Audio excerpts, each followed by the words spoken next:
Hello everyone. So let's talk about why we can't approach absolute zero. Before talking about it, let's talk about what is let's get an idea about what absolute zero is. So there is a temperature, and you start taking away the heat from it. Let's say there is anything like this. You start taking away heat from this. You take it. The point will came when you take up all the heat. So that point, which is called the absence of heat, is called absolute zero. In Celsius scale, that is minus 273 degrees Celsius, but in Kelvin scale, that is 0 Kelvin, absolute zero. So let's talk about heat energy and temperature. What is temperature?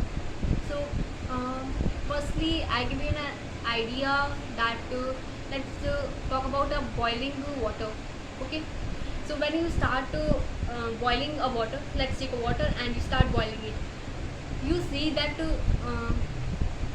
slowly all the water converts into vapor, not in once that all the water gets converted into the vapor. Why? Because there are some particles which are vibrating with higher speed. Okay, the heat energy is associated with the vibratory motion. Okay, so as you heat up, some are moving with higher vibratory motion, some are doing very high vibratory motion, so they heats up and convert into steam. But there are some particles which are doing slow vibratory motion, but when it heats up, they start moving faster and more faster, and they also get converted into steam. So there is a range of temperature. In which the particles exist in any substance, in water, in any substance. There is a range of temperature, or they have range of vibratory speeds. So this is given by Maxwellian distribution curve. So as we move on to the higher and higher temperature, there is a possibility of getting the particles in at higher temperature is very high. The population at higher temperature will be very high. So as we can infer from this, temperature is the total of the kinetic energy of the substance, the average of the total of the kinetic energy of the substance. But the heat energy is the sum of all the energy associated with the particles in a substance.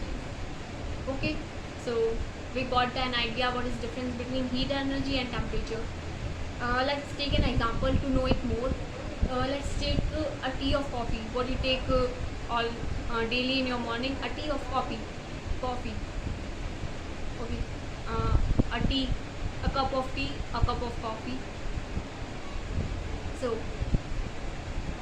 that coffee or that tea has a higher temperature than the temperature of ocean, but that tea or that coffee has lower heat energy than the sum of the heat energy of the sum of the energies of the ocean.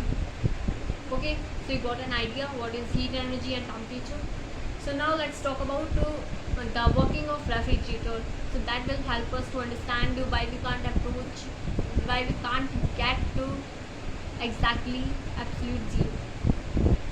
What if we put some food in refrigerator? What the gas do? The gas releases in the refrigerator, and the gas has lower heat temperature, but the food has higher heat temperature. That's why the heat energy starts moving from higher temperature to the lower temperature, as said by second law of thermodynamics, that the heat energy always has direction from hotter body to the colder body. That's why your hotter food is giving off heat to the gas, and the gas is taking all the heat energy from your food, and then that gas is throws into the coil which is present behind your refrigerator, where it allows to expand expand by the compressor. It expand, and that makes the water gas cooler again. So here you get an idea. So let's talk about why we can't why we can't get absolute zero. Because getting at that temperature, absolute zero, we need something much colder to take away the heat from that. Are you understanding?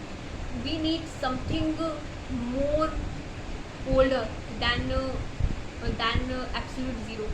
But we can't get it is not possible to get negative temperature. It is never possible. It is not possible, theoretically, physically not possible.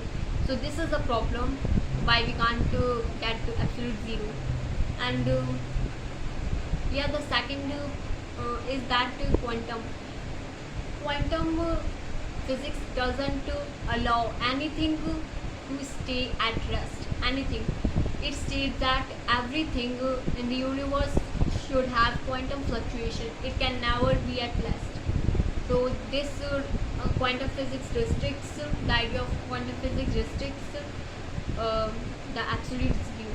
We can approach absolute zero about by expanding the gas, as I've suggested. What is happening behind the refrigerator, we can expand the gas and can approach absolute zero. We can approach about microns of absolute zero, not exactly absolute zero. So this is a problem why we can't approach absolute zero, why we can't get approach absolute zero.